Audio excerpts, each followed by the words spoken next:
Hello, welcome to Coaching Think Talk. I am Coach Marife Garfin from Life Coach Philippines, and this is Coaching for Overcoming. So, this coaching conversation is for every individual or parents, no, especially parents who are facing a lot of challenges in life, yung iba-iba na pong forma, and yet they want to come out as the best version of themselves. Okay, so my mission is to really like help empower every parent so that they will be able to win the fight for mental wellness in their own homes. So thank you for joining me live today, and please leave your digital footprints by letting us know where you're coming from today. Please do tag a friend and circulate this video if you and help us reach more individuals who might be interested on what we're going to be talking about this afternoon. You may also give a shout out to people whom you want to greet and reach out, no? Because in this time of pandemic, we need one another to really like lift up, encourage, and inspire each other. So reach them out with the messages. You can comment in the comment section of this video so that they will know that you are thinking of them. Maybe my birthday, merong occasion, anniversary that which you can greet them so that they know that they're specially being thought of ngayong araw na ito. If you are watching this on a replay, comment hashtag replay. I am streaming via FB page of Life Coach Philippines or YouTube channel Coach AI Connect. And if you are new to our platform, please like, follow, and subscribe. So, magandang hapon po sa inyong lahat. So, it's 2 p.m. and I think many of us medyo antok-antok pa, no? I hope you just had a wonderful lunch at meron kayong hawak ngayon ng mga insulin tea or maybe you want some wine, umuulan na ngayon dito, and maybe some or coffee that will really perk you up, no? We will have a very interesting conversation ngayong hapon pa ito. So we are going to be talking about Wednesday 2 p.m. We're always talking about overcoming. So ngayon po, we'll focus on overcoming your parental expectations. So if you know of anyone, mga parents dyan, no, you may just hop in, just sit down, just listen, no, because we're going to be having wonderful conversation on overcoming your parental expectations. Okay, so I am Coach Marife Garfin from Life Coach Philippines, and I'm a certified co-actively co-create life coach. I'm also a certified mental health coach, and we build a tribe. As we I am a master builder apprentice to master coaches master builder apprenticeship program, and we build a tribe as we help your unstoppable dream come true. I am also a scholar to master coaching, 6 steps to a six-figure public speaking career training, and really, it is my desire. We just finished our final, you know, talk kahapon po, no? We had our final class in MBA and we have learned so much. We have grown so much in the 7 months of those trainings.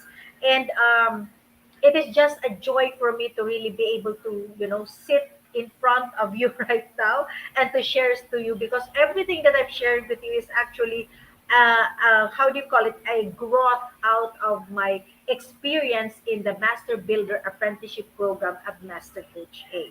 And I hope you're excited, to be here to be here right now with me as we talk about your parental expectations.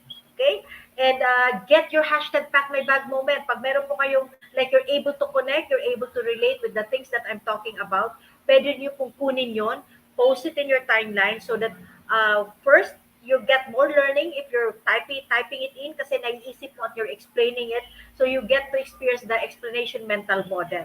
But at the same time, as you learn more, you're able also to bless other people who might need, okay? We never really know who might need whatever it is that you're going to be sharing. It might bless other people.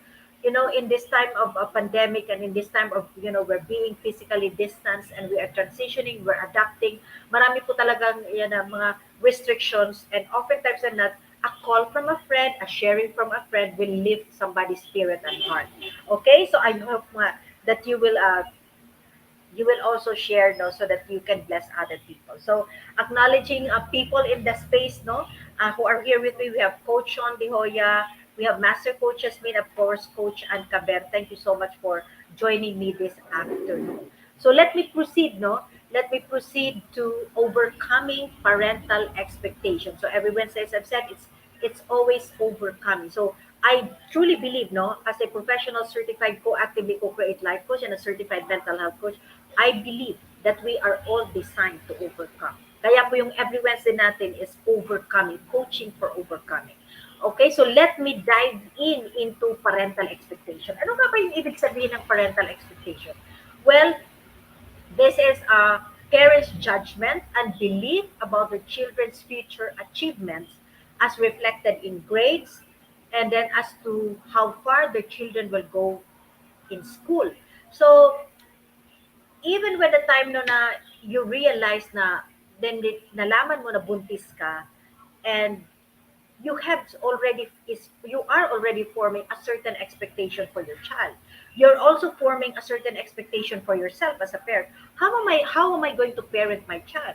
Ano kaya yung itsura ng anak ko? Paglaki ng anak ko, ito yung gagawin niya. Ito siguro yung itsura niya. Ito yung magiging relasyon namin.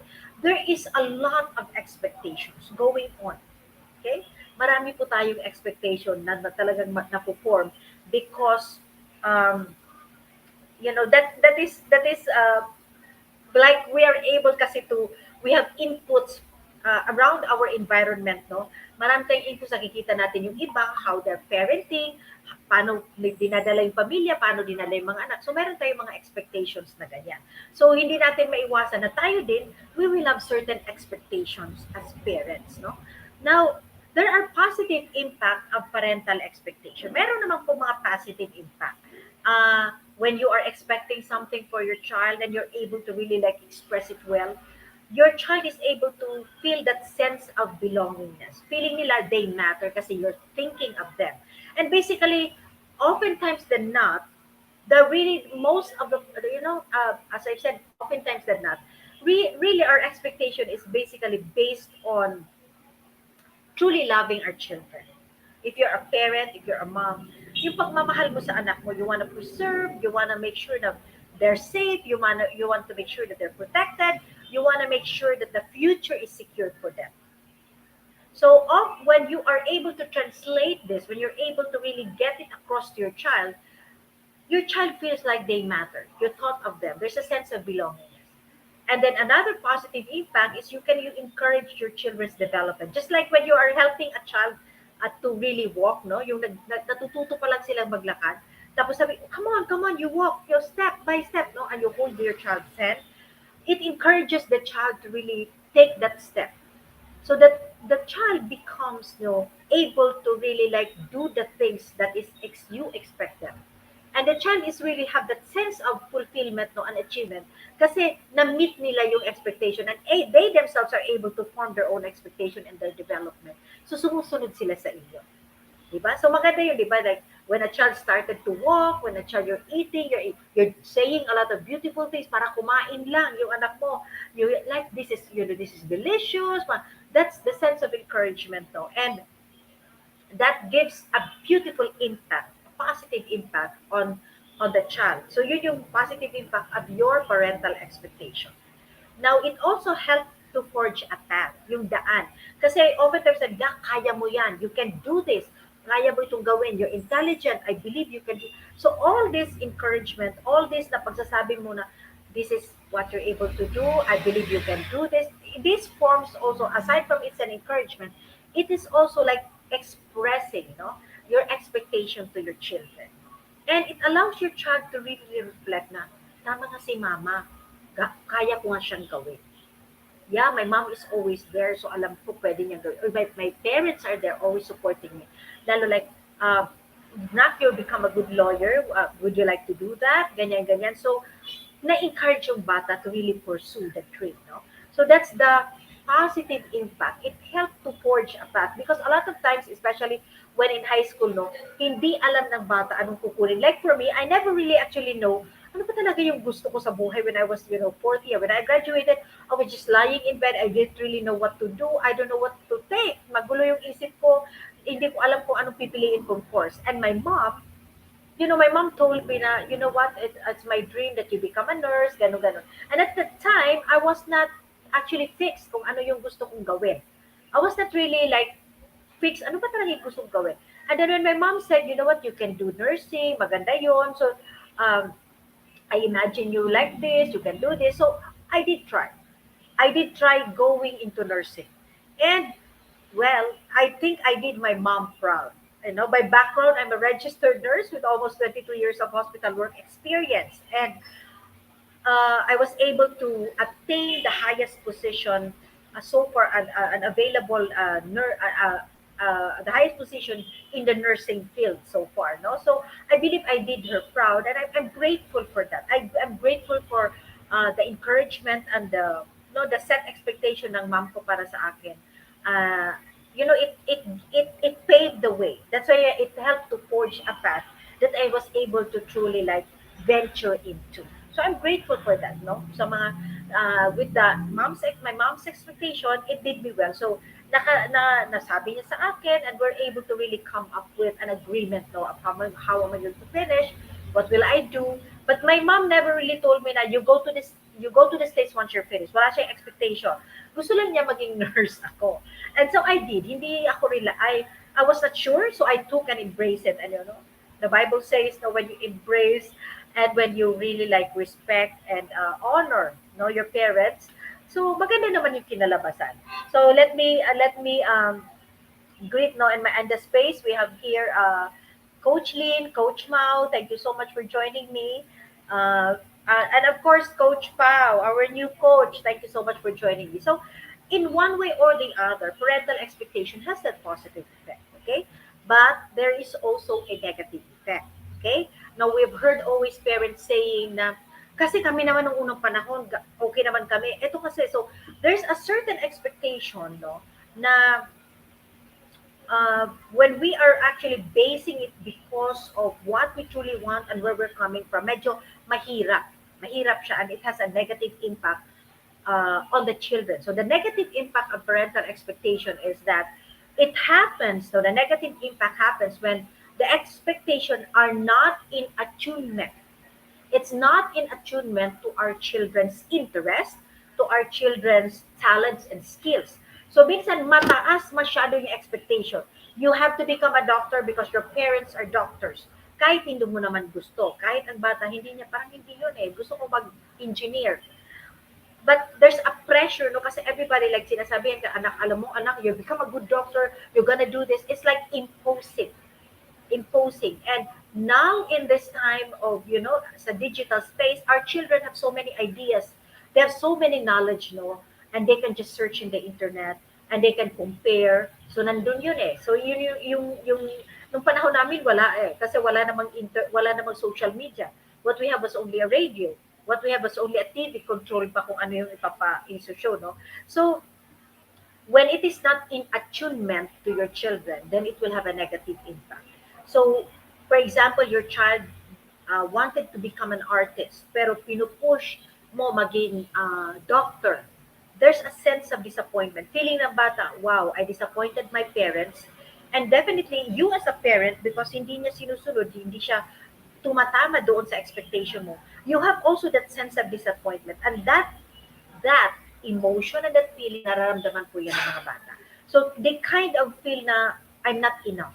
I'm not enough for much. I'm not enough. I'm not meeting my parents' expectation. I'm not enough. How I wish I could be like them. So negative siya kasi bababa po yung kanyang uh, self-esteem, bababa yung kanyang confidence. And definitely, because hindi yun, no? I've seen, I don't know if you're familiar, I think, I forgot the title of the TV show, but I've watched last week. I think it was a movie, no? And I think it was a Cinderella, modern Cinderella, no? And the child wanted to become a writer. But the dad was a sportsman. So gusto niya maging varsity player sa football. Well, the child, excelled because magaling nga yung bata, no? Excelled siya. Pero yung mga poetry niya, yung mga sinusulat niya, tinatago lang niya because he knows that his dad will not approve of it. So ang nangyari, he hid his identity. So tinago niya yung identity niya kasi feeling niya madidisappoint yung parents niya. So hindi siya nakakalabas. So hindi niya na-express yung sarili niya. And then of course there will grow definitely the child will grow with deep shame in their core kasi nga they didn't meet their parents' expectation. when a child is birthed into the world, they their closeness, their life is us. They're anchored to the parents. And so when the parents is disappointed and they feel like they're not meeting the expectation of their parents, bumababa po talaga, bumabaksak yung kanilang tingin sa sarili nila. And many of them doesn't speak. I've heard of some clients and of some people who say, I distance myself with my parents kasi hindi nila maintindihan yung sinasabi ko. So they don't express. So ang nangyayari, it challenge the mental health. Because basically, every human being, including your child, no matter what age they may be, are designed to speak, are designed to express. So when they're not meeting your expectation, bumababa po yun at hindi na sila nakakamit and they feel like they need to hide, they are not being true, so definitely they're not expressing themselves, and so there's a high risk for them, no? High risk for them. I'm not saying it's gonna be like that, but there is a susceptibility for them. There's a probability. There is like na-expose na sila doon sa possibility no na magkaroon ng uh, depression, or if not depression, they will really, you will never know your child. You'll never discover who they are because they will cover themselves up. So that's the negative impact of parental expectations. Okay, and I believe each and every parent doesn't want that. Diba? I don't want to, I had experienced this. That's why I am trying to correct and really like explain to the parents that we can never compare our child to who we are because we had a different background. We have a different ecology. Iba na po natin eh. Nung ating panahon, like if you're baby boomer industrial time, no? Yung mga lolo grandparents, there was the agriculture time. Pero ngayon, nasa digital space na po, it's whole lot landscape. It's a different way. So we can never like have the same expectation that our parents have with us with our children. So what are the tips to overcome expectation? Una po is know your value. What do you really know what you value? I mean, know what you value. Ano nga ba yung mas importante sa'yo? Importante ba sa'yo yung at ma-meet nila yung expectation mo because you believe like yung ibang tao na meet naman yung expectation. Yung anak na nila, sumunod lang sa magulang nila, okay na. Are you into that space also? Or are you willing to reflect on yourself and try to see, is my relationship with my kids, is the mental health of my child more important? Is it more valuable than me getting what I'm expecting? So you need to be able to reflect, acknowledge that it exists, that it can happen, that you are experiencing it, if you are experiencing, and accept it. Because if not, you will continuously deny, we will continuously say, no, I can't do it, no, kasi dapat ganito eh, dapat kasi, matalino kasi siya, kaya pwede niyang gawin to. But it's not the interest of your child. And besides, I always say this to parents, our children have their own design, and the design comes from God. So they will meet the design of God, not the design of the parents. We are simply parents, and when we take on the parenthood, we take on stewardship of our children so that they can discover their God-given design and not us imposing the design that we have expected for them. So know what you value. And you can do this by reflecting, acknowledging, and accepting. Ano yung importante? Yung hindi ka nakausapin ng anak mo, okay lang na hindi ka kausapin, pero masunod yung gusto mo. Hindi na siya nag-smile, pero, hindi na siya nag-smile, hindi kanya kinakausap, pero nasunod yung gusto mo. Okay? So, pwede yun. The next thing to really tips to overcome your parental expectations is act on what you value. Nalaman mo na mas importante na makita mong masaya yung anak mo. Kahit po anong kadaming medals, kadaming awards, pero hindi na nag-smile yung anak ko. Hindi na siya, wala nang buhay. Hindi na siya nakikipag-usap, nasa bahay na lang siya. Is that more precious? Is that lesser of value compared to your child meeting a certain expectation? So pag nalaman mo yung value mo, act on what you value. So ibig sabihin, you get to have to make a decision to practice and put in place steps for change. Because mahirap nga mo naman talaga kasi we were brought up in this time where we were brought up nung panahon na naging okay naman tayo eh.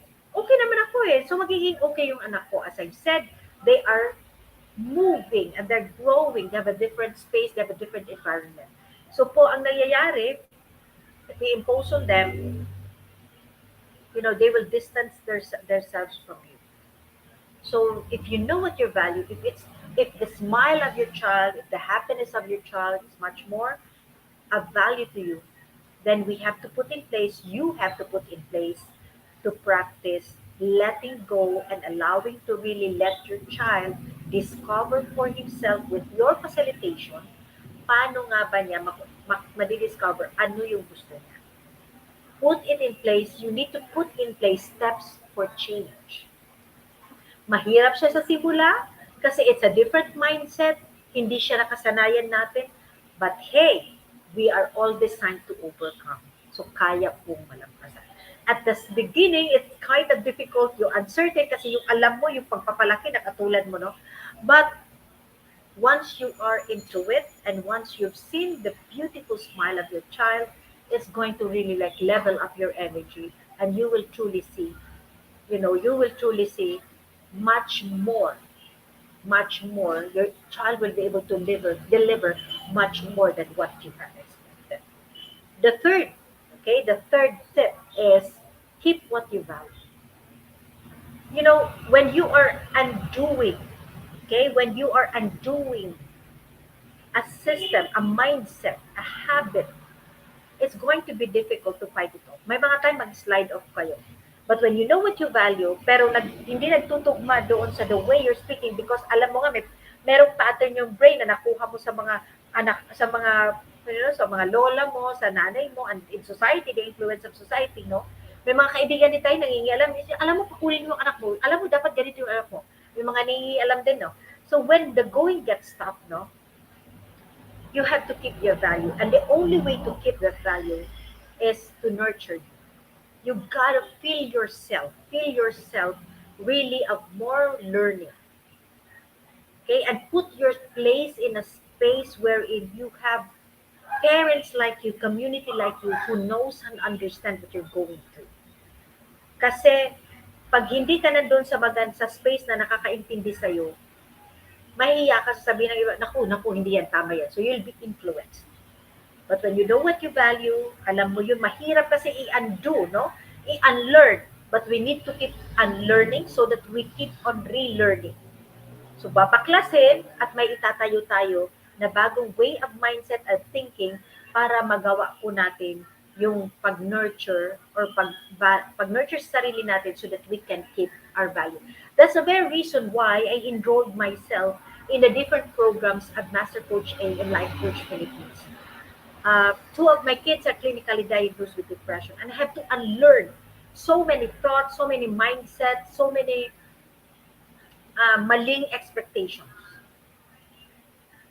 And so that's the reason why nag-aaral po ako. Because I want to nurture me. Because when I'm nurturing me, I'm able to share the good stuff. Because you can only share what you have in you. You can only share from an overflow. Right? Tama po ba? Thumbs up po ba tayo dyan? Can you relate with that? So, keep nurturing. Keep what you value by nurturing you. Kasi when trouble comes in, meron mga, a little bit of temptation na, naku, mali ang ginagawa mo. Naku, ito maganda. May nakita ka sa social media. Bakit ganito? Bakit naman yung mga anak niya ganito? So, ang nangyayari po, nagsa-slide back tayo to old mindset. So, keep what you value by nurturing you through continuous learning and being in a community that will support the change that you want to happen in you. So, never forget, if you want to put in place changes for your kids, start with you. Because your children will simply respond to the change in you. As you put the change in yourself, your children love you so much, they just want to be able to be embraced and to be accepted as who they are. Whatever changes you put it in you, and it will come out beautifully, your children will naturally respond to it. So mahirap yung sabihan mo yung ang nangyari, your child will distance from you. Because we always like to expect, because kasi ako naman ganito, okay naman ako, anak ko naman siya dapat. So I had a mistake of doing that. And so that's the first thing that I want to be Like I just that's the very reason why I want to share it with you. If you want to keep the mental health of your kids, if you want to keep that beautiful relationship with you have with your children, no, know what you value, act on what you value, and keep what you value. Okay?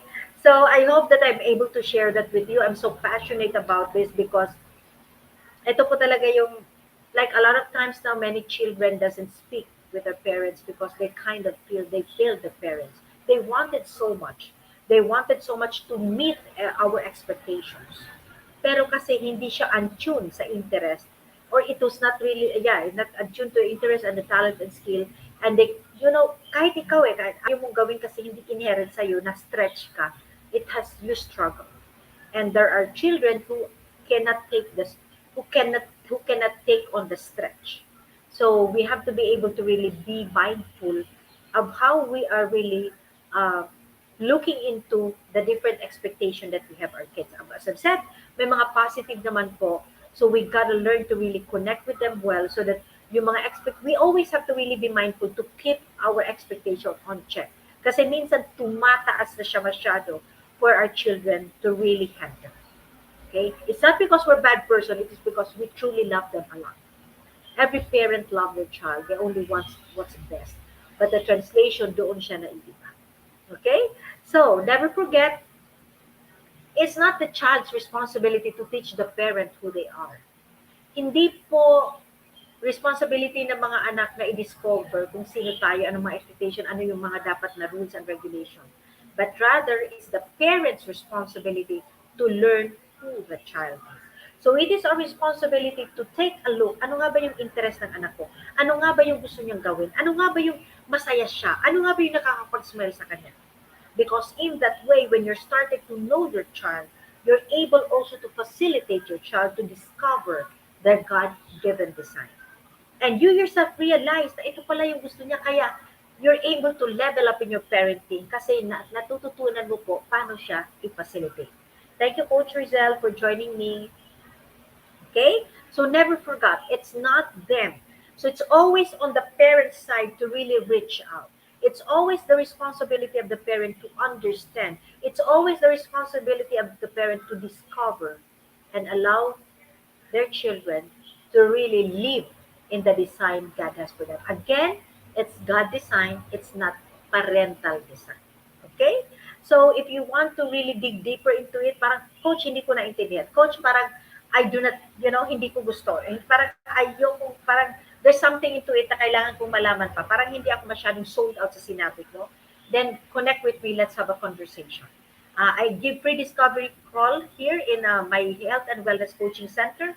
I'm a wellpreneur as well. I own and manage health and wellness coaching center. And it is here I do one-on-one and discovery call, and I give free discovery call to any, okay, especially, of course, most especially parents, no, and every individual who wants to overcome, are struggling with mental health, may mga mental health challenges. You can connect with me, okay? So connect with me and let's have a conversation. Let's be clear on what is it that's bugging in your mind na narinig mo ngayon sa sinasabi ko. Let's have that. Okay? And of course, definitely, my mission is to empower every parent to take a stand in mental health for themselves and their children. That's the reason why I created my nth attempt to parenthood. And I'm gonna be having, di ba, yung ating sabihin, parental expectation. And a lot of times, we are into parental expectation because we don't really truly understand, no, who our children are. So let me invite you to really shake off. A lot of times we're coming from the space of love, and dahil sa love natin na ma-ensure natin yung future ng mga bata, nagkakaroon tayo ng fear na naku, baka ano mangyari sa kanya at baka hindi niya makuha yung hindi maging maganda ang future niya. So we're living on the fear. Now, if you want to be free out of that fear and you want to be able to connect with your kids, no, and be able to really like have that wonderful relationship where you have open communication with your child, then join me on October 30 at 2 p.m. I'm going to be having a coaching workshop, which is entitled What Matters, Understanding Your Kids. This is really you being able to get out of the shell and truly have a aha moment of understanding your generational gap, the uniqueness of your child, your uniqueness, and how you can create a safe space. Because when you understand it, You're going to be free from the fear or from the anxiety that you have because you want to ensure the future of your child. Okay? So join me, connect with me for details, October 30 at 2 p.m. Let's have that workshop, a coaching workshop, where you will be able to get out from the workshop with your ready step by step action plan. So, how you will be able to connect with your child, how you create a safe space, and of course, an action plan that will out take out the anxiety, worry, and fear, okay, to ensure that your child is growing so beautifully and is ready to seek, no, for you to be able to nurture them, for them to be ready to find and do the God given design. So I'm so excited with this. So connect with me. Okay? And as I end this conversation, let me invite you to be part of what we're doing as an organization of professional certified life coaches. And if you're not yet a smart holder of e-learning e-card and you are still missing all the perks that we're enjoying, well, today is the day, no? Today is the day, today is the best time to take action. Connect with Coach Rizal through 0917-586-1661 to join the Be Learning Society, which I am a part of. Hello to all the mental model collectors, no, especially the bronze collectors, no, mental model holder, bronze medalist, no. So say hi, no, type in the chat box hashtag mental model collector, no. Tell the people that you're part of this. I am part of this. We meet every fourth Saturday of the month to study the different mental models. And of course, definitely this afternoon coaching for mental models. I need to see Coach Trisha. I will be doing that at 4 p.m. So if you're not part of this, you're not learning. It's high level, really, it's high level learning, and you're not going to be the same again. The confidence level will go up, and so join us, be part of this. Okay, connect with Coach Rizal, and enjoy the 5% perks on the 5% discount when you order. Food and beverage from Decaf Coffee Republic. That's one of the privilege if you're a B Learning e-card holder, and then you get to sit. You have full access to the Mental Model Masterclass by Master Coach A. This coming fourth Saturday, every fourth Saturday of the month po ito. Plus the benefit of a 90-minute free coaching session with senior coaches from Life Coach Philippines. So this is actually no. When you become a member, you're also and be part of the Be Learning Society. You also support our Be Learning Society building homes for mentally fit uh, generation. So we ensure the generation of the future, no, the future generation, to be able to really have mental fitness, to develop with good mental health. Okay, so save the date on October 30 at 7 p.m. We're going to be talking about, you're going to be learning another thought leadership this time. Ito yung, I'm just so excited with this one. Level up po. If you're a leader, this is for you. And if you wanted to lead, no, if you want to level up your confidence as a leader, this is actually for you. So Master Coach will teach about this mental model mastery and thought leadership, and you will be able to learn and discover how to become the 21st century knowledge entrepreneur. And this is really like, I'm 51, and this is just now I've heard about a knowledge entrepreneur, but I'm just so excited. So I hope to see you on October 30 at 7 p.m. as we learn on knowledge entrepreneurship and, of course, the thought leadership mental model mastery. So for more information, connect with Coach Rizal for registration assistance at 0917-586-1661. Okay, and if you're an individual who wanted to really professionalize yourself, you want to embark on a journey of becoming a professional certified life coach, Master Coach now offers co-actively co-create life coach certification program. This is CPD accredited courses with 40 credit units. So pag nag-renew ka ng license mo on the PRC, you can use this one. CPD is all about learning new things, and it's refreshing your knowledge by doing new things. And this what makes CACC Life Coach Certification Program the perfect track for your continuing professional development. Life coaching is a 21st century learning experience, and that is empowering professionals to enhance their skills in multiple domains, thereby increasing the relevance in an increasingly complex workplace. And so it's very important to understand that, you know, this is the 21st, there are many complex things that's happening now, but when you become co-actively co-create, you understand that you're a sleeping giant, you're the hero of your own life, and you can always discipline your conscious thought. and you can therefore overcome because that's your design. Okay, so this includes 21-day online learning journey, 3-day live coaching bootcamp, and a 3-day live business bootcamp. So grabe po talaga, no? Grabe yung mga bonuses. So if you want to learn more of the program packages and bonuses, connect with Coach Rizal at 0917-586-1661. So let me invite each and every one of you, join us for another coaching conversation later with Coach Tricia for the mental coaching for mental models. So it's a new episode, and let's sit together, let's learn, let's understand. Kasi ito na po, freebie na to, no? So i-learn na natin so how we can really apply it so that we can level up in our lives. So mga freebie po ito, this is community servers of Life Coach Philippines. So once again, let me just say thank you for joining me today. So this is Coach Marife Garfin from Life Coach Philippines, okay, for Coaching Think Talk. Coaches like us think and talk like this. This is us in the Philippines. Love, bomb, boom. Love, bomb, boom. Love, bomb, boom. God bless everyone. Thank you so much for joining us.